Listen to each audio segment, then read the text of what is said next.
А теперь давайте поприветствуем нового участника нашей группы. Молодой, но уже опытный Арман. Привет, Арман! Привет всем.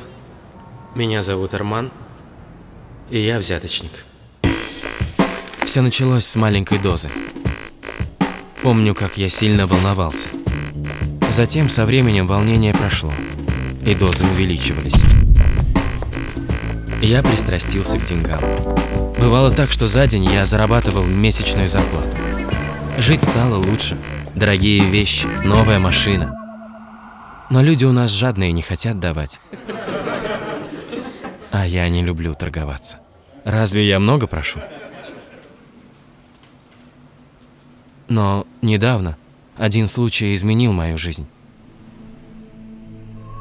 Как-то гуляя по улице, я увидел старика.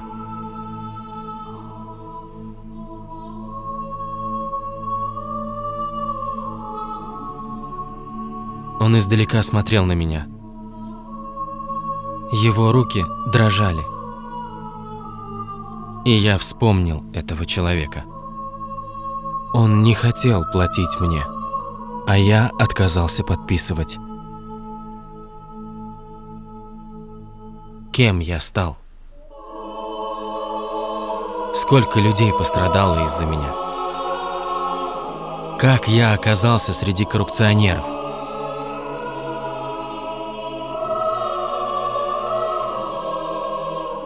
Чем я лучше других? Ведь дав мне, они не додадут своим детям, своим родным. Какое будущее нас ждет, если нас легко купить? И я твердо решил для себя.